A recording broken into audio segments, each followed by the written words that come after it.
Welcome to ConciergeQ Conversations with Chantal Westerman. Hello, I'm Chantal Westerman, and welcome to ConciergeQ, the online travel magazine where you'll find the best travel information and all you want to know about wherever you're going. And one of the ways we do that is right here with Concierge Conversations. I want to make a note for you here that you can always follow along at ConciergeQ.com and at everydayopera.com to hear our conversations. Today we're talking to a guy I've wanted to talk to for a long time, funnily enough, and here I am. His name is Jonathan Goldman. He's a healing sounds pioneer, a Grammy-nominated artist, and founder of the Sound Healer Association, and he calls the celebrated spiritual community of Boulder, Colorado, his home. Jonathan is an authority on sound healing and a pioneer in the field of harmonics. Some of the music he's done is Dolphin Dreams, for which I have a story in my own life, Sacred Gateway to Drumming and Chanting, and Medicine Buddha, which, by the way, was composed for His Holiness, the Dalai Lama, for his 2001 teaching in Northern California, which I think was just absolutely remarkable. And with that, I say, welcome, Jonathan. Welcome. Chantal, what a pleasure it is to be talking to you and your audience. Thank you for having me. We're so glad you're here. The first thing I want to know is what took you down the path of sound healing when you probably, if you really wanted to, could have been a rock star on Saturday Night Live? Thank you.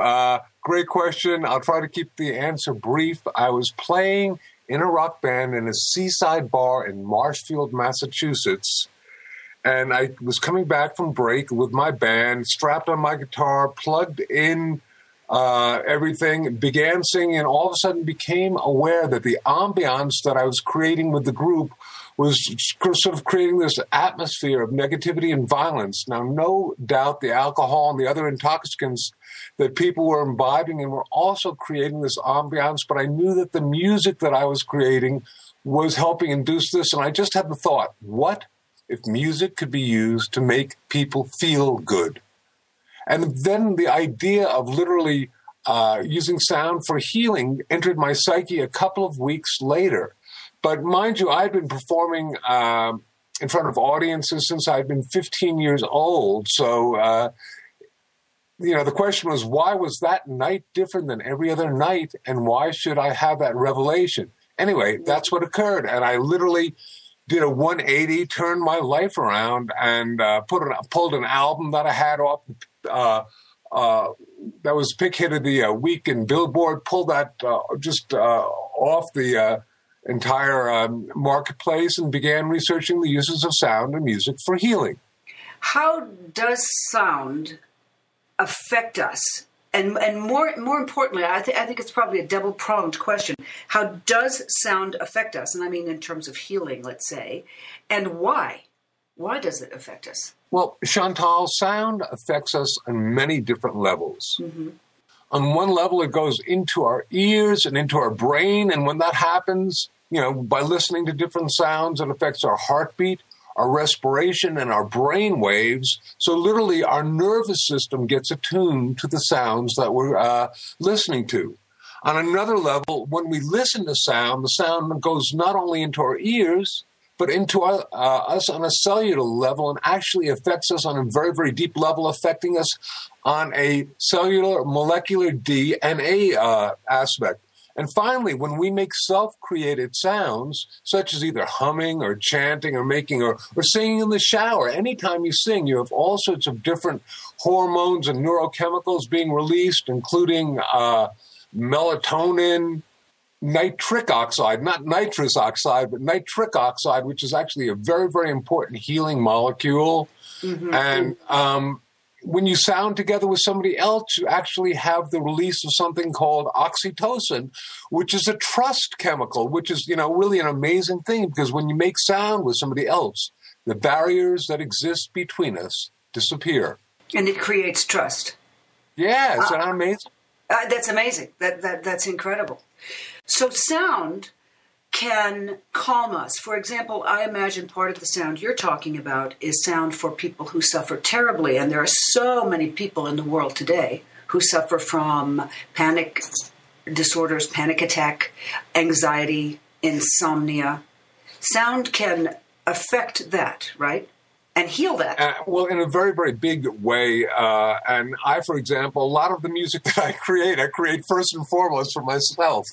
So I figure, if it works on me, then I try it on other people and see if they like it, et cetera, et cetera. But oftentimes my wife and I will use different music that I've created to help induce sleep when we, go to bed at night. And I mean, it's very, very important and very powerful because once again, on certain levels, the pulsation of the sound literally entrains and affects our heartbeat, respiration, and brainwaves. So slow pulsed music will slow us down. So here's a dicey question that people might all of a sudden prick up their ears when they hear asked. I believe that sound and music can affect us when we're panicked about something, when we can't sleep. I think there's a great power in that, and more so every day, because we're finding that your kind of music in particular gets better and better. But what about people, Jonathan, with illnesses? What about people with cancer? What about people in great pain? Now, I'm not saying music can cure cancer, but does it do something as someone heals from it? How do you reckon those two together? Serious illnesses. Well, I think it's great for pain reduction. I think one of the great things for pain reduction also is self-created sound. Let me ask you a question. What happens when you stub your toe? Well, I just fell down out in front of my house yesterday on my poor hip in the snow and the ice. So, doctor, go ahead and prescribe. Well, no, my question is, did you make a sound? When you stub your toe or hit your elbow, don't you go, oh? I did. I was actually interviewed by the New York Times, with regard to that, because it's called toning. And we don't, Toning, which is the same thing that, obviously when you're doing physical toning, doing exercise, but here you're vibrating or toning different parts of your body using self-created sound. And we don't really know why it works, whether it's the release of different chemicals such as endorphins that help reduce the pain, or the fact that you're resonating that area with sound, or the fact that it's simply distraction therapy. But working and making a self-created sound when you're in pain is very effective. That's just one example of working with sound. Then there are different recordings, many which I've created and many which other people have created, which can be used if you're in a state of illness or if you're in a state of pain. I'd like to suggest that it probably it's very individualistic. So, and also, since I am not practicing medicine without a license or anything like that, I'd just like to say that the therapeutic benefits of sound as a healing modality have been known for many, many ages, and simply we're getting now medical and scientific data to prove this. Can you talk, Jonathan, a little bit about something that just about everybody I know suffers from, and that's jet lag? Yes.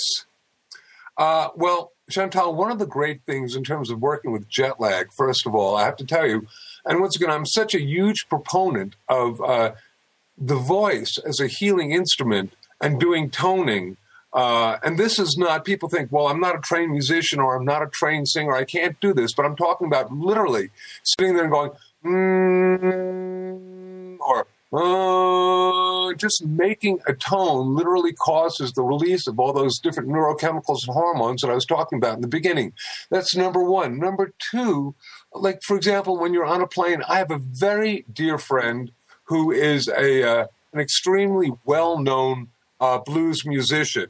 World famous, and he travels all the time. And at one time I sent him one of my CDs, and he literally says it's a lifesaver because when the plane takes off, he goes and he listens to the CD and he falls asleep. And when the plane lands, he basically wakes up and he's been revitalized. So there's another aspect of how sound can be used for jet lag, is to really simply cause us to resonate with the time changes. It's so important for us to realize, just very, very simply, fast music causes our heartbeat, respiration, and brainwaves to speed up. Slow music has the opposite effect.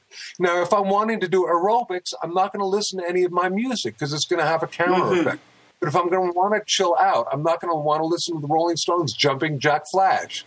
And that brings me, you're right, Jumping Jack Flash would not be the one to listen to if you want to mellow out. One of my personal experiences with your music, and I'll ask you very quickly because I want to talk to you about your questionnaire, is Dolphin Dreams was a piece of music that I used when I worked in a prison teaching meditation and calm. And I worked in a very, very violent offenders unit for 7 years. And I can remember the warden saying, you know what, this class is not going to work, little lady. And I took Dolphin Dreams and Deva Premal and all sorts of other kind of music like that into the violent offenders unit. And it was literally miraculous, the effect it had on these angry young gang members. Miraculous. So I thank you. Well, and I appreciate that. I last year got a call from somebody who worked in a correctional facility. I'm not sure what role they were. They were some sort of guard or something. But anyway, they had a copy of a CD that I had created called The Divine Name, and they would play it in the courtyard during, when these very violent prisoners would go out. And when it was playing, there was literally no violent activity. And when it wasn't playing, the prisoners would go, "Where's the sound?" It's like they missed it. And it just helped tranquilize them and put them in a state of sort of deep relaxation and really took care of a lot of their anger and violence. Quite an amazing phenomenon. I was really so pleased. Do you have an example of that kind of music you can just reach for at this moment? Yes, I can. And just give me a moment. Here, actually, you ready? Yeah, I am ready. I think our audience is ready, too. Okay, here we go.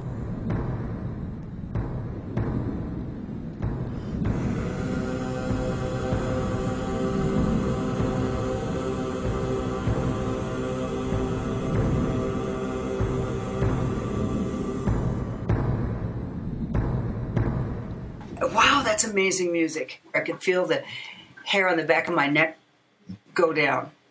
So thank you for calming me. Me too. Let's talk about your cue just a little bit. How do you describe the people of Boulder? Enlightened. Nice. Or attempting enlightenment. How about that one? Well, when we looked at your cue, you said awakened, which I thought was, Oh, good. That's even a better word. Thank you. Okay, because a lot of them are awakened. That's very nice. Good. I'm glad I was thinking at that time. Yeah, you were. You certainly were. Looking at your questionnaire, I wonder, what is your favorite word to describe Boulder, your home? I'd have to say that the Boulder is a wonderland. It's just an amazing place. There was years ago a bumper sticker that talked about Boulder being a city that was 25 square miles surrounded by reality. And I oftentimes feel I do a lot of traveling, and on the way back from the airport, my wife and I, we travel together, we work together, and as we're entering Boulder, it's almost as though there's a feel. And not only is it home, but it's like out of all the places on the planet, it's our favorite. Oh, that's lovely. What a great image.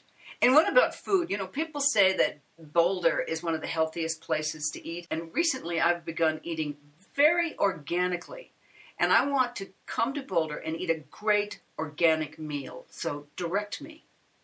All right. My favorite place for organic food is a place called Turley's, Turley. And just everything that they serve there is just terrific.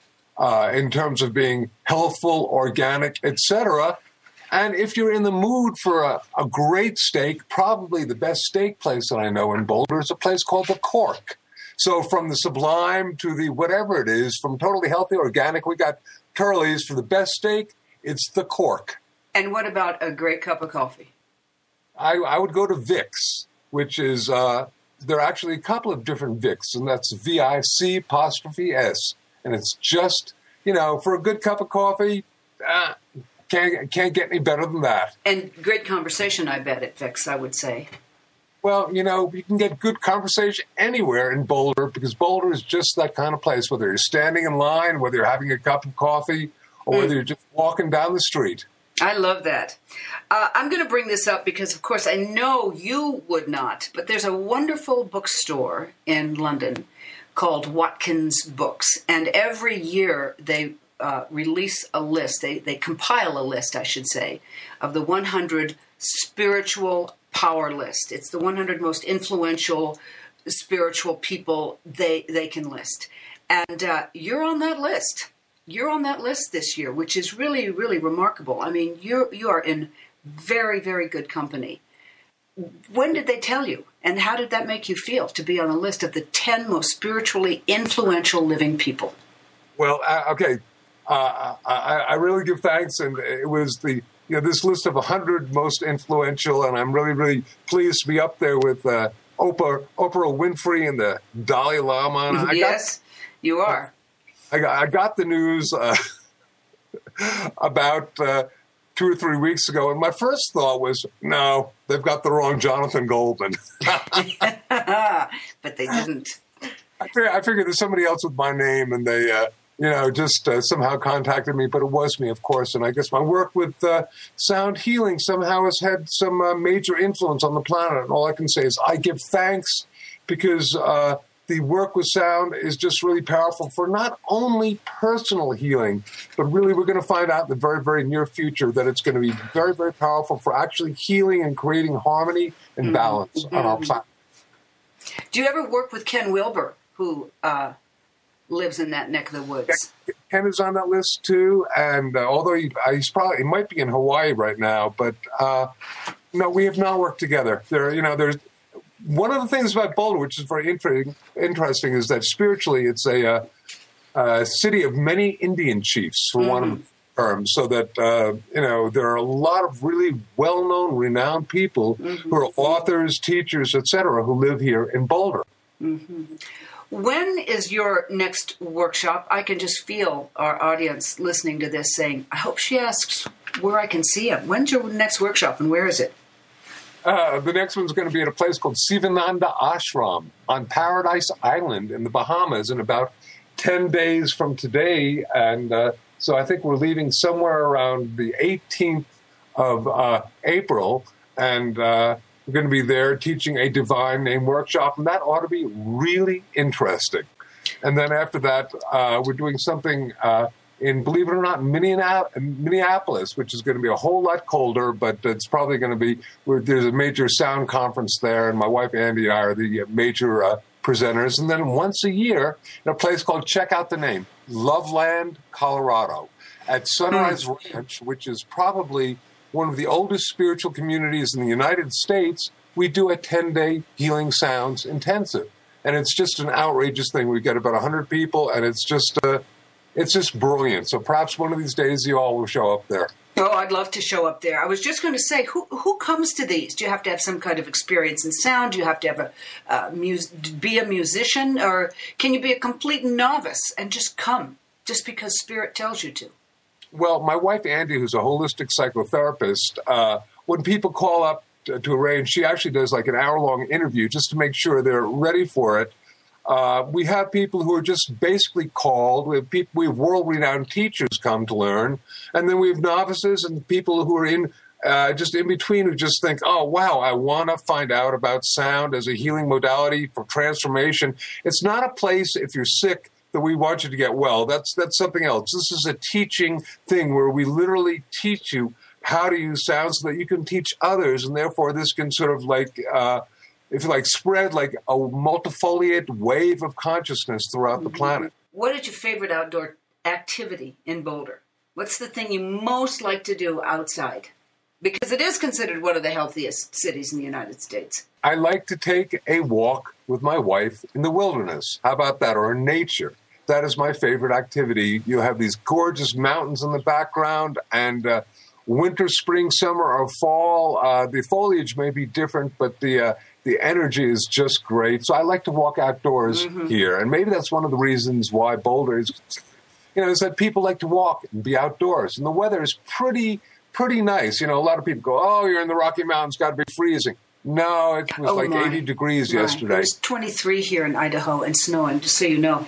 Yeah, I'm familiar with the Boulder Trailhead up that way. Gorgeous. I bet you've walked there a lot. All over. And, of course, we have favorite places that we go. And it's just being outdoors is a great thing. But I have to admit to you that I spend a lot of time indoors in my recording studio and working on different things. So, I simply get out, an hour a day for health purposes, but also what's great is that the healthful purposes also are a great enjoyment because we're walking and we're in nature. Mm-hmm.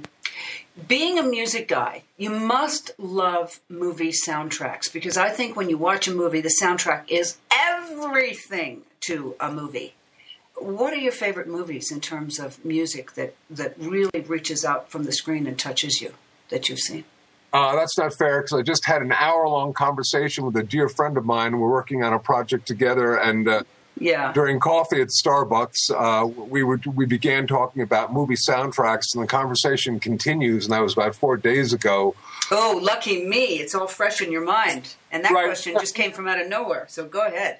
It all depends. I mean, people like John Williams are brilliant. People, there are just so many different fine. I was saying that I think that the great classical composers of our time are actually the filmmakers,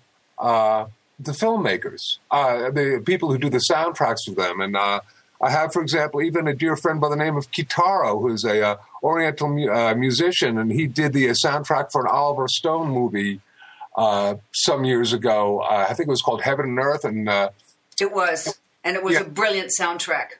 Yeah, and I remember I was watching him do that. It was so interesting. And years before that, my dad was actually friends with this fellow by the name of George Dooning, who was a Grammy, Emmy award-winning composer for a lot of movies. And I had the privilege of being in L.A. and watching, this is dating me, but a movie of the week being done live. And I was just floored because they were about, it was like an 88-piece orchestra. And all of a sudden this fellow would stop. He was conducting and go, "You, third violin from the end, you're out of tune." And my mouth just dropped open because all I heard was this barrage of sound. I was in my 20s at the time, and I went, "Wow, you're a master." And he just looked at me and he said, "No, I've just had a lot of experience." But anyway, I think that to really tell you, probably one of my favorite soundtracks, though, is thinking about it, the soundtrack from King Kong. How about that? The original movie, yeah. Lovely. I'm crazy about the soundtrack from A River Runs Through It.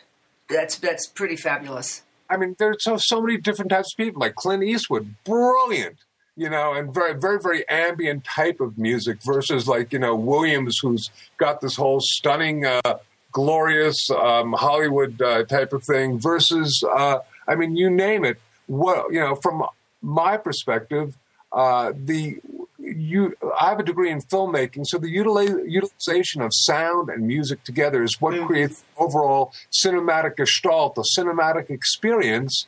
And, if you just want to experience it, turn the sound off from a movie. It ain't what it could be until you turn the sound back on. And as you were saying, the sound is so important that most of the time they're released as soundtracks that you can actually pick up and buy. Jonathan, you must love your life so much, because I realize as I sit here listening to you that you are surrounded by music every single day of your life.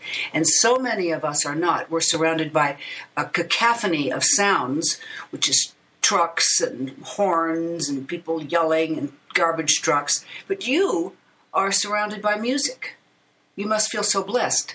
Well, I do feel really blessed, but I think that with the advent of iPods and iPhones and things, you can music, and you see all these folks walking around with earbuds sticking in. True. Now, on one level, I think that's too bad because it can represent an isolation from life that's occurring. That's a whole other subject.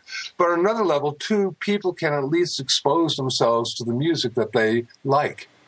Before I let you go, although I could talk to you for another hour, I should say, in your world travels, and this is a show about traveling and where people go, I find that the music on the streets in so many places is just remarkable. The sounds of musicians on the street and the sounds of drums on the street.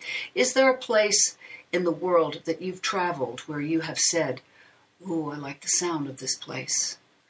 Great question. No answer for that, because whether it's been Amsterdam, New York, or Boulder, there are buskers, street musicians, and they travel all over. So oftentimes it's a very similar type of music. And now, of course, I'm sure that the street musicians in some sort of Arabian country might be playing a different modality, but the energy is still the same. And as you were speaking, I was thinking, there's no place like home. I felt a little bit like that Dorothy Gale from The Wizard of Oz. There's no place like home. There are great street musicians here in Boulder, too. Wow. Good point. Good point. There's music here, too. I walked through the streets of Haley, and I walked by a bunch of kids drumming just the other day, and I thought, that's so great. That's so great. Well, Jonathan, I have loved talking with you, and I know our audience has, too. And if you're interested in more on Jonathan Goldman, and you should be, his music is remarkable. Remember that I recommend Dolphin Dreams and Sacred Gateways, Drumming and Chanting, two of my very favorites. You can go to healingsounds.com and see for yourself. And Jonathan, I hope to talk to you many, many times again. Thank you for today. Thank you. It's been a real pleasure. Lovely. Go make some music, my friend. Now, thank you.